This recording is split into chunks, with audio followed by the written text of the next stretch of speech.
Hey friend, Colin here from Sumthins Recording, and today I'm going to show you how to record pro vocals right from your home studio. Today we're going to be going over a ton of tips to help you get pro vocal recordings right from your home studio. But before we dive in here, if you're ready to go a little bit deeper into the vocal mixing process and you really want to start dialing in your EQ strategy when it comes to mixing vocals, then I have just the thing for you. It is my ultimate guide to vocal EQ, and it's just a simple PDF that will walk you through how to EQ your vocals step by step to help you get polished and professional sounding vocal mixes without any more of the guesswork. It is a completely free to download PDF, and you can get access to that by clicking the link below in the video description. Now, let's move into today's topic of recording vocals in your home studio.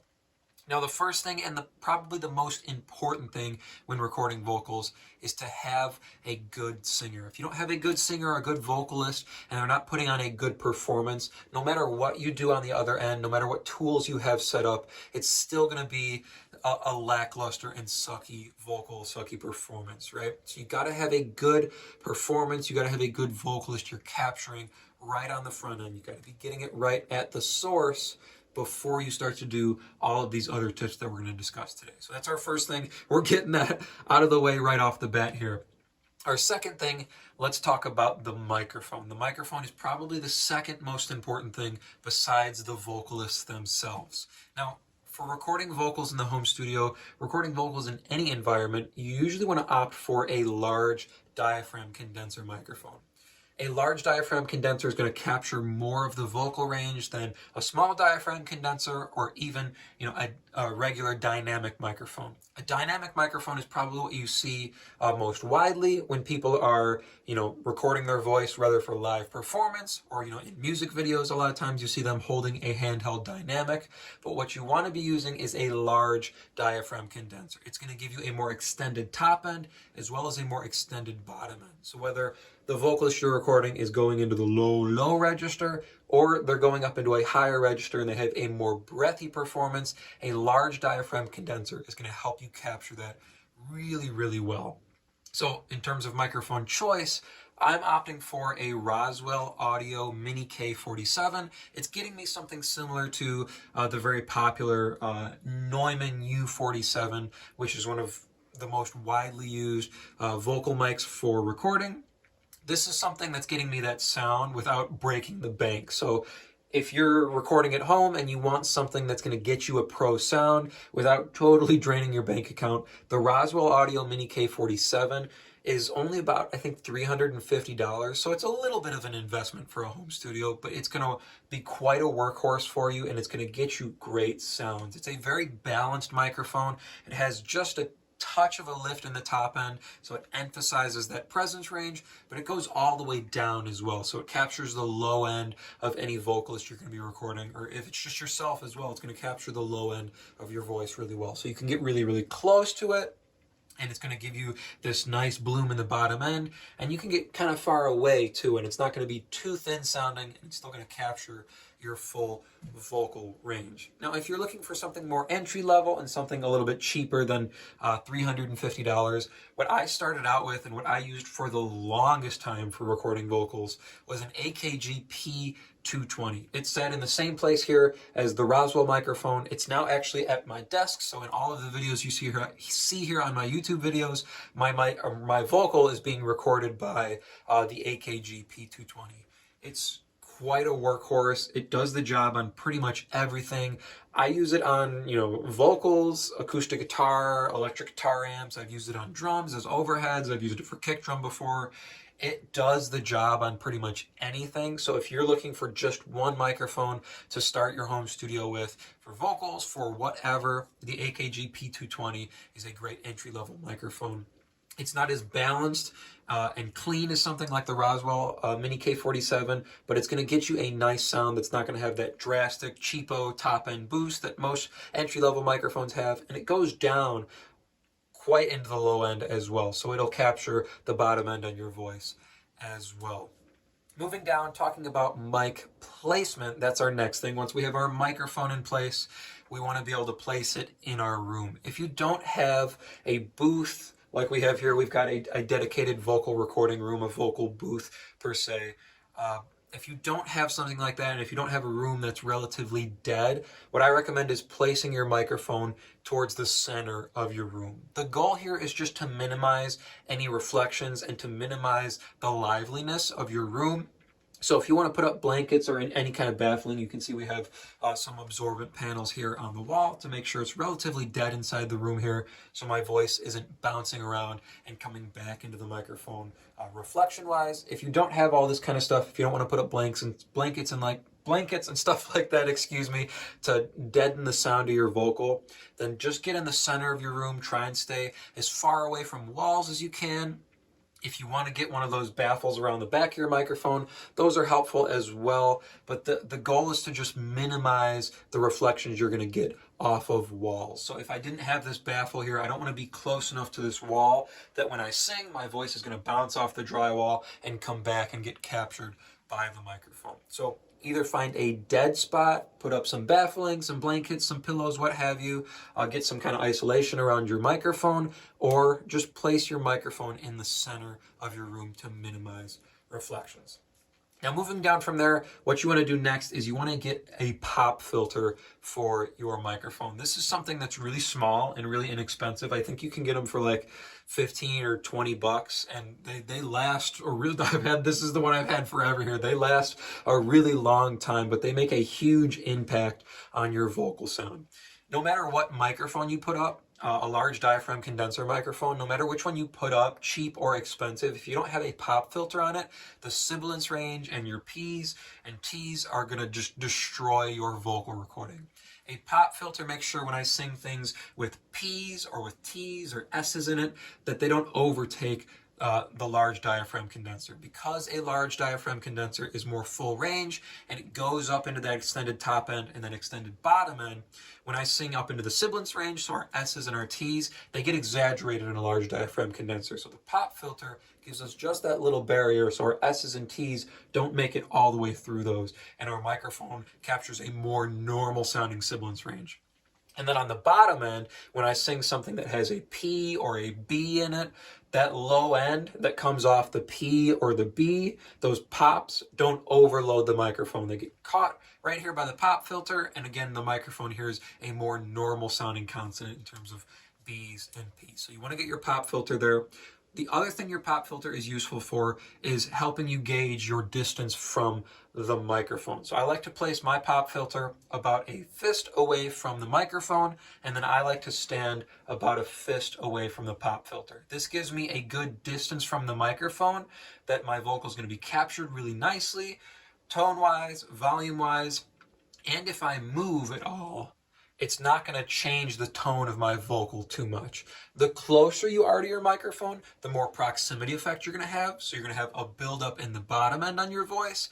And if you're really, really close to your microphone like this, if I move at all left to right, or even just the slightest movements up and down, there's going to be a bigger shift in the tone and volume of my voice because I'm so close to the microphone. The farther back you are, the more balanced your voice is volume-wise and tone-wise, because if you shift, you're already far enough away from the microphone that it's not going to change the bottom end or the top end of your voice too much, and your volume's not going to change. You're not going to perceive the shift as much.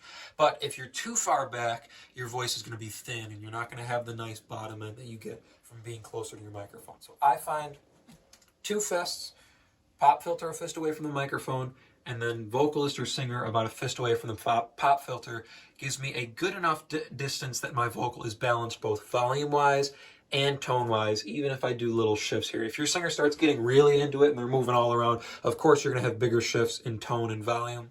But little shifts, if the vocalist gets into it, if they start getting emotional while they're singing, that's not going to have too big of an impact on the tone of your vocal recording. Now, other thing with mic placement is microphone height. This can make a big difference in the tone of your vocal recording as well. For me, a good rule of thumb is if you take your hand and put it equal with your mouth, and then stretch your hand out, where your pinky ends up should be the center of your microphone. This makes sure the microphone is pointing at your mouth and not at your nose. If you set your microphone too high and the microphone's pointing at your nose, you're going to get a more nasally sounding vocal. you want to make sure it's pointing at your mouth. That way it's capturing the sound that's coming out of your mouth and not so much the sound that's coming out of the top of your face, so your nose. That's going to give you a nasal vocal recording. So that's all the stuff there on microphone placement. Moving on, we want to talk about gain and setting levels for your microphone. Once you get your microphone plugged into your interface, you want to turn up the input gain on your microphone slowly but surely. And if you have a large diaphragm condenser, you're going to have to turn on phantom power as well. That's usually a little button on your interface or on the channel if you're using a mixer, and it'll just say 48 volts or it'll say phantom power.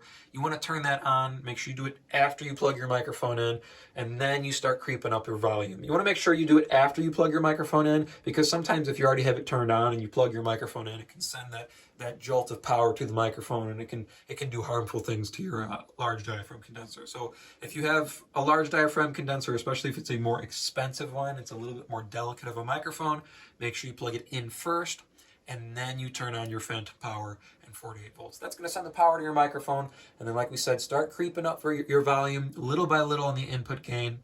If it's just you doing, both the recording and the singing, you're going to have to do a couple tests back and forth. So bring it up a little bit, come in, sing a little bit, and then go back out and check where the level is on your vocal recording. What I like to do is I like to set the preamp gain on my interface so that the level of my vocal going into my DAW is sitting around -12 dB.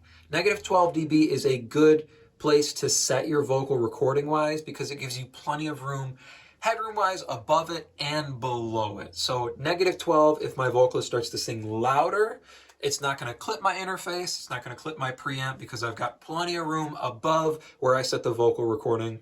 And then below it, if my vocalist starts to sing a little bit quieter, if they bring their vocal down in volume, I've got plenty of room below it that the vocal isn't going to disappear recording wise, and I'm going to have to crank the gain on it afterwards. So -12 is a good balance in the middle, that you've got room above it if they sing louder and room below it if they sing quieter to bring it up. So -12, just inch your input gain up on your preamp. Like I said, if it's just you, you'll have to go back and forth a couple times to find the place you want to set it.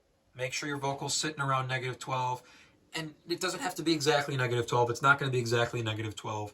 No one's going to sing exactly at the same volume, but anywhere around there. It's just a good spot to be balance-wise. So if you're a little bit below it, -14. If you're a little bit above it, -10. You're still in a good range that you've got headroom above and headroom below for your vocal.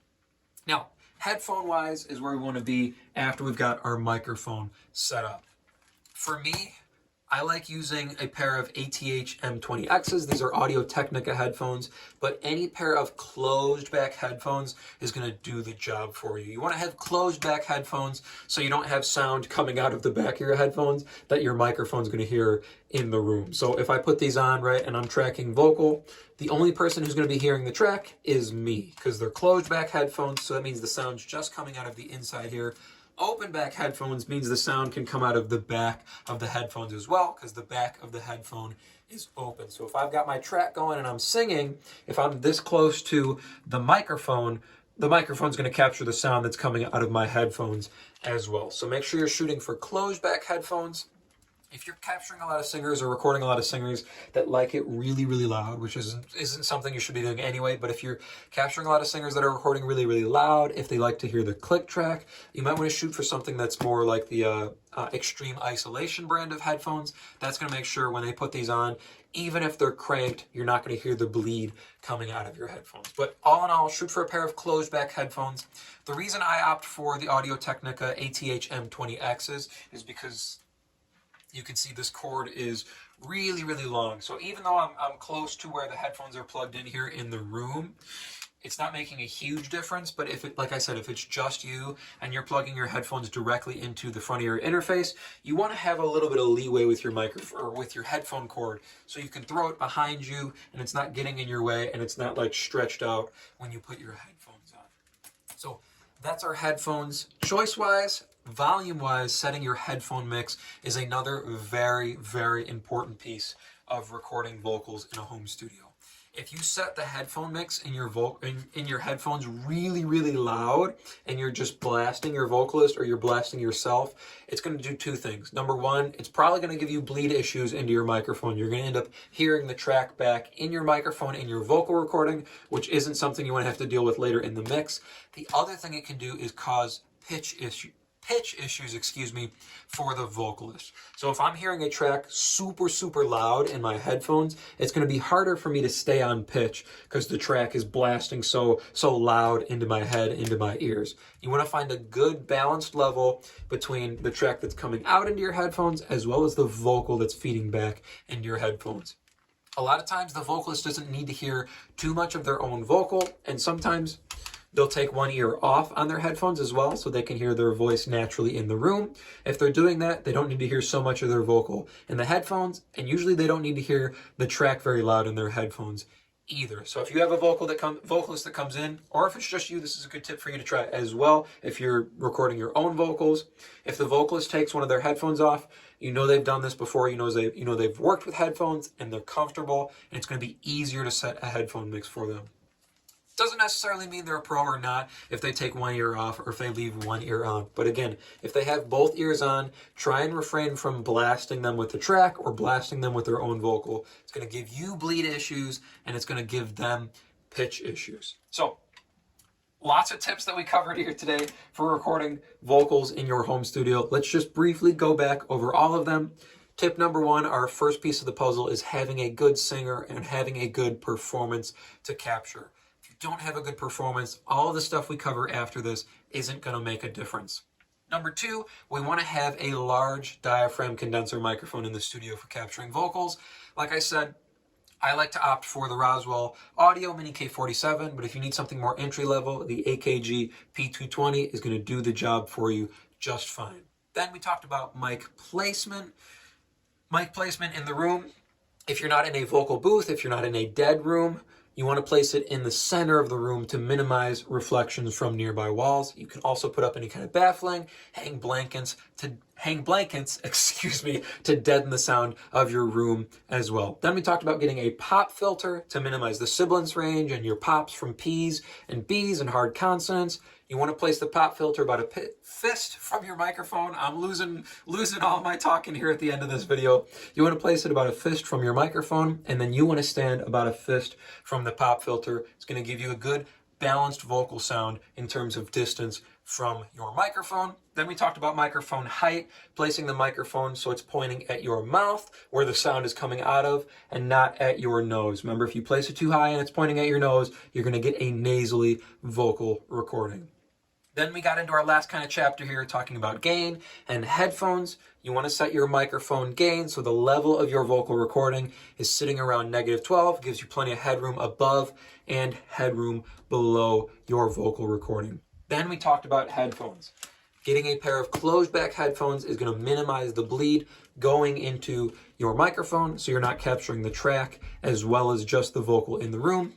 And then headphone mix was last but not least. Making sure you're not blasting the headphones with your track. It's not too loud with the track or too loud with the vocal that you're feeding back into the headphones. Otherwise, it's going to give you bleed issues and it's going to give your vocalist pitch issues. I hope that was helpful for you. As I mentioned at the beginning of the video, if you're ready to take your vocal mixes to the next level and really start dialing in your EQ strategy, then I have just the tool for you, and it is completely free. It is my ultimate guide to vocal EQ, and you can download it below to start creating more professional vocal mixes in less time. Thank you so much for watching, and I will see you in the next video.